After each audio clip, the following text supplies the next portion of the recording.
Tonight let me tell you a story from the deep, a story carried by the quiet waves, of longing, love, and a heart that dreamed of another world. So settle in now, let your breath slow and listen.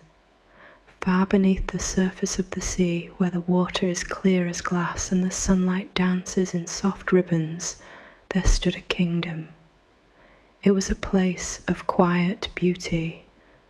Coral palaces rose like delicate sculptures. Sea plants swayed gently as if moved by unseen music, and pearls shimmered like stars scattered along the ocean floor.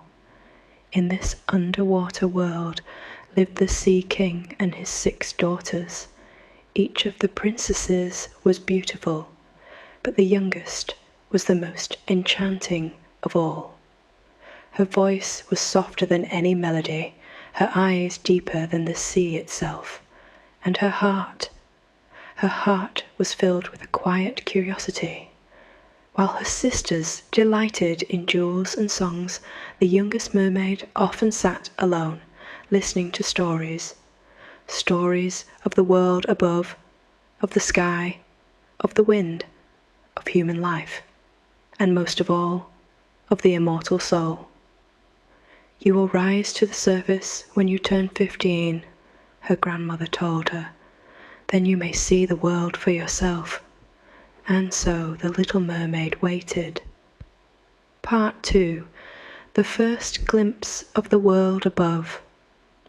One by one her sisters turned 15 and rose to the surface.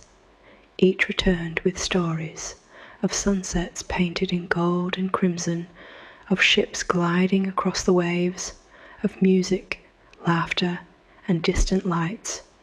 The youngest listened with wide, quiet eyes, and when her turn finally came, she rose slowly, gently. She lifted herself through the water, and then she saw the sky. It stretched endlessly above her, glowing with soft colours as the sun began to set. The air was cool and new. The world felt vast, and there, not far away, was a ship. It was filled with people. Music drifted across the water. Lights flickered warmly, and at the centre of it all stood a young prince. The little mermaid watched him in silence. There was something about him, something gentle, something that drew her closer. Part 3. The storm and the silent rescue. But as night deepened, the wind began to rise. The sea grew restless. Waves crashed against the ship. The sky darkened. A storm had come. The little mermaid watched in fear as the ship was tossed violently by the waves. The prince struggled to stand. Lightning flashed, and then the ship broke. The sea swallowed everything. Without hesitation, the little mermaid swam toward the prince. She found him drifting, unconscious, alone. Carefully, she lifted him, and through the storm, through the crashing waves, she carried him toward the shore. At last, she laid him gently upon the sand. She watched him for a moment, her heart filled with something new, something deep. Then, hearing voices nearby, she slipped quietly back into the sea. Part 4.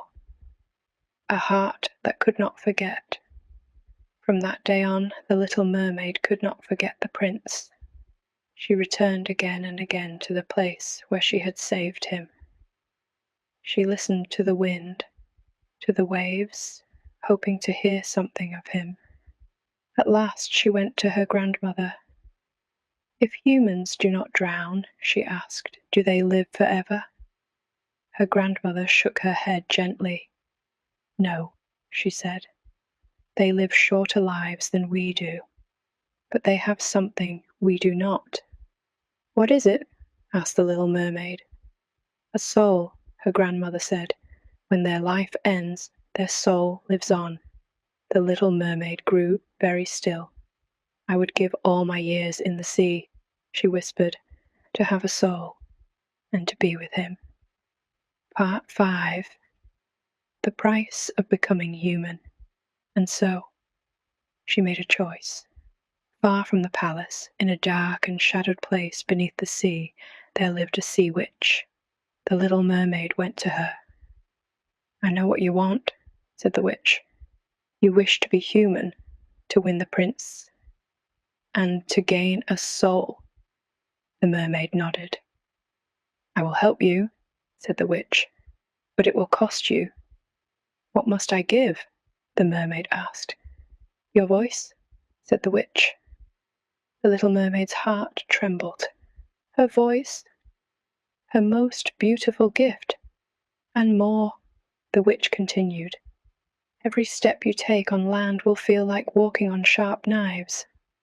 And if the prince marries another, your heart will break, and you will turn to sea foam." The little mermaid closed her eyes, and still, she agreed. Part 6. Walking between love and pain. The potion was prepared, dark, shimmering, dangerous.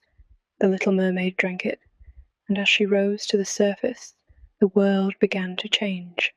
Pain, sharp and deep, filled her body, and when she awoke, she was no longer a mermaid.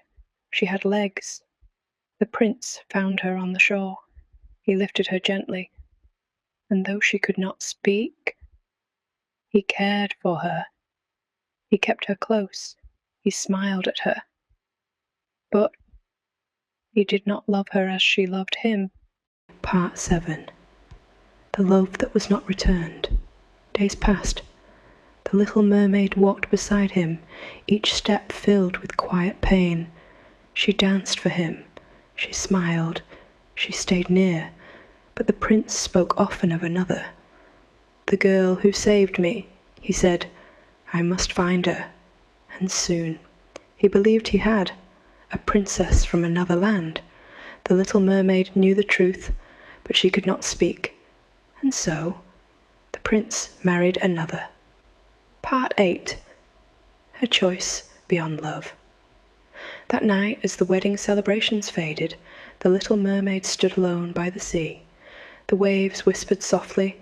Her sisters rose from the water, their long hair gone, their faces pale. "We have given everything," they said, "to bring you this." In their hands, a knife. "If you strike the prince," they said, "his life will return to you. You will become a mermaid again." The little mermaid looked toward the ship, toward the prince. Then she let the knife fall into the sea and stepped into the water. As the first light of dawn touched the sky, she dissolved into foam.